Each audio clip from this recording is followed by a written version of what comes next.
Oke, kita akan langsung masuk ke tema dialog hari ini, Vi. Apa yang menjadi headline utama kita nih? Oh, pastinya ya kan diketahui memang putra bungsu Presiden Joko Widodo ini Kaisang Pangarep telah resmi ditetapkan sebagai Ketua Umum Partai Solidaritas Indonesia atau PSI. Surat keputusan tersebut langsung diserahkan oleh Ketua Dewan Pembina Grace Natali di acara Kopdarnas PSI di Jakarta tadi malam.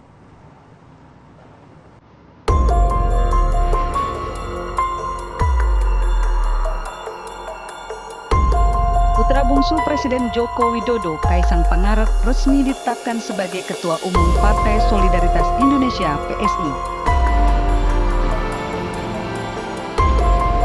Surat keputusan tersebut langsung diserahkan oleh Ketua Dewan Pembina Grace Natali di acara Kopdarnas PSI di Jakarta Teater, Jakarta Pusat, Senin malam.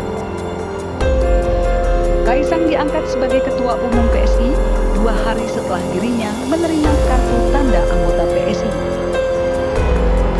Dalam pidato politik pertamanya sebagai Ketua Umum PSI, Kaisang mengaku keinginannya masuk politik terinspirasi oleh bapaknya sendiri, Presiden Jokowi. Kaisang juga mengajak relawan Jokowi yang belum terafiliasi partai untuk bergabung ke partai yang kini dipimpinnya. Dari Jakarta, tim TV One mengabarkan.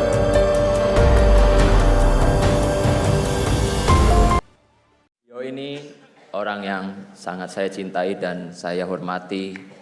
Saya ingin mengikuti jejak beliau untuk berpolitik untuk kebaikan.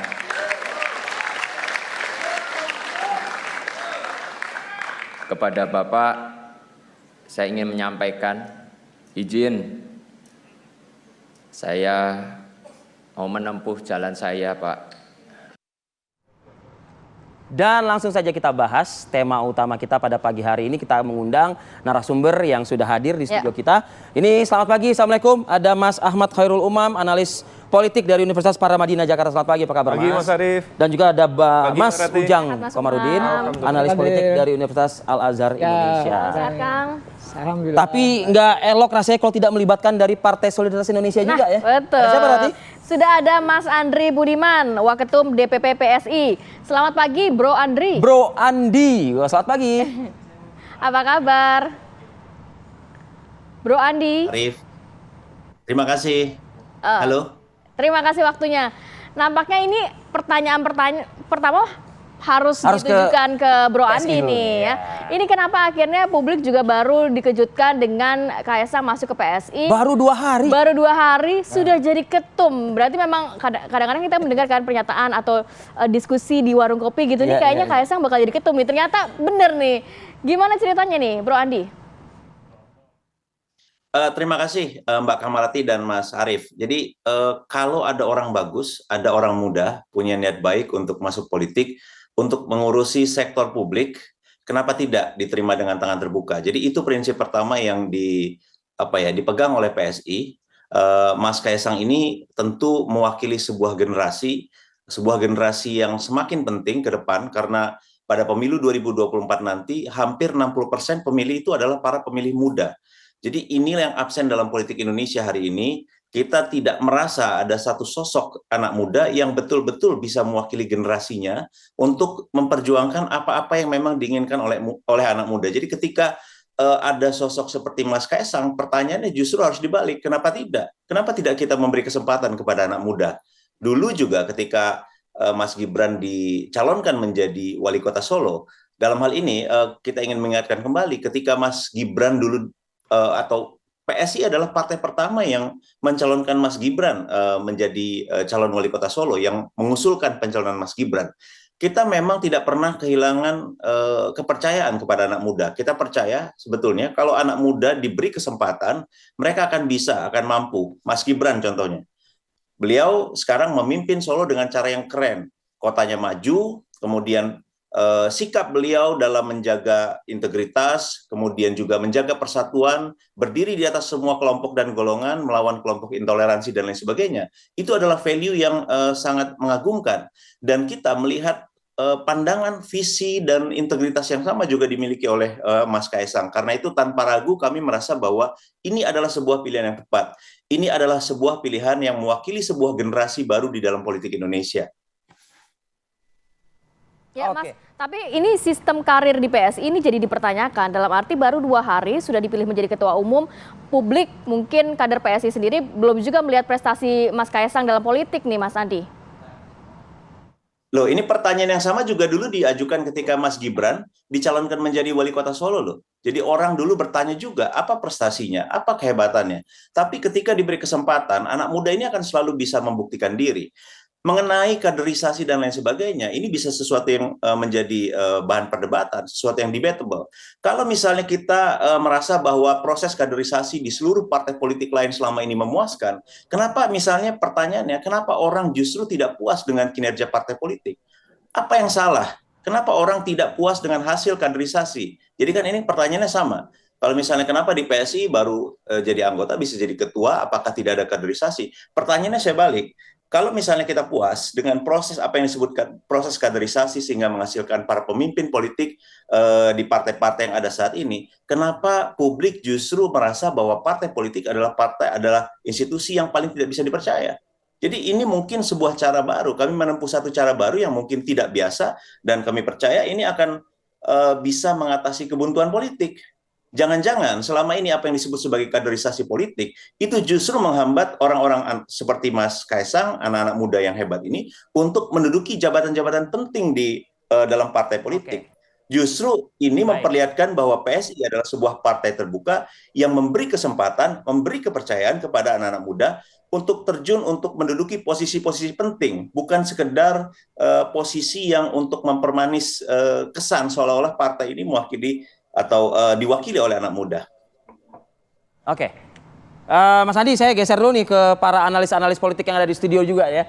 Substansial sudah disampaikan nih oleh Bro Andi Budiman ya. Tapi non substansialnya ada nggak kira-kira? Adakah mungkin termasuk cepat ya 2 hari, pegang kartu langsung jadi ketua umum. Apakah ini dikaitkan dengan proses pendaftaran juga yang sudah di depan mata para calon presiden, calon wakil? Saya ke Mas Umam terlebih dahulu. Iya, pertama bahwa kalau misal PSI harus menjelaskan kepada publik, itu wajar. Karena bagaimanapun juga pertanyaan masyarakat tentu sangat luar biasa. Tentang proses kaderisasi. 2 hari untuk menjadi ketua umum itu sesuatu yang betul-betul di luar kebiasaan. Dan kemudian memang belum ada track record kontribusi dan juga bagaimana proses partisipasi dalam konteks kepartaian. Dan kemudian kalau misal PSI selama ini sebagai partai anak muda menarasikan tentang bagaimana untuk tidak kemudian melanjutkan praktik-praktik politik dinasti, tentang konteks politik patronase, dan kemudian ketika meletakkan Kaisang misalnya di posisi ketua umum, kemudian pertanyaan-pertanyaan itu wajar muncul dari masyarakat. Nah, oleh karena itu dalam konteks ini, to some extent, ini memang satu hal dalam konteks upaya PSI meletakkan Kaisang sebagai simbol dari keluarga Pak Jokowi. Karena bagaimanapun juga ada segmen basis pemilih loyal Pak Jokowi yang kemudian bisa diambil ceruknya. Sehingga kemudian ketika meletakkan Kaisang di sebagai posisi ketua umum, ini adalah sebuah kesempatan yang sangat terbuka bagi PSI untuk melakukan penetrasi lebih jauh, terutama pada segmen basis pemilih loyal Jokowi di Jawa, khususnya Jawa Tengah, lebih khusus lagi kalau misal dalam skup paling kecil adalah di wilayah Solo Raya. Maka kemudian di sini ada impact yang lain. Salah satunya adalah bagaimana kemudian misalnya terjadi satu kanibalisme elektoral, terutama dengan basis pemilih loyal PDIP. Yang kedua terkait dengan konteks bagaimana kemudian pola relasi antara keluarga Pak Jokowi dengan PDIP. Karena aturan ADART meningkatkan nilai tawarnya kepada partai PDI Perjuangan?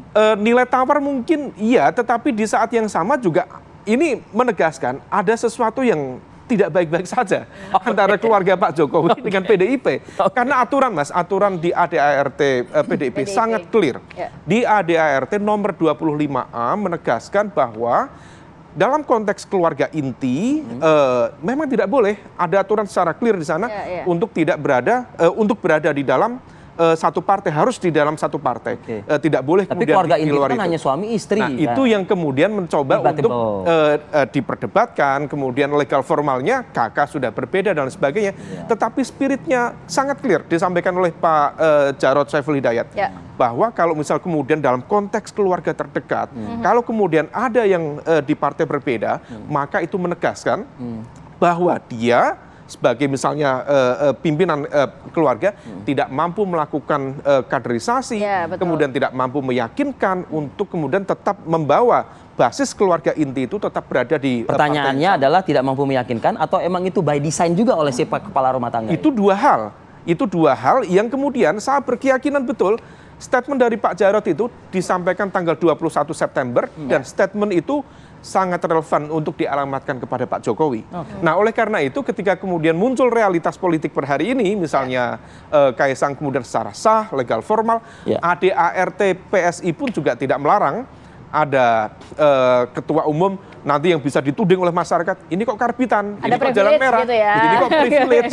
Nah, itu secara ADART diperbolehkan sehingga legal formalnya tidak masalah. Tetapi ada sisi-sisi lain yang kemudian berpotensi memunculkan friksi dan juga benturan dalam konteks kanibalisme elektoral dan pola relasi antara keluarga Jokowi dengan PDIP itu sendiri.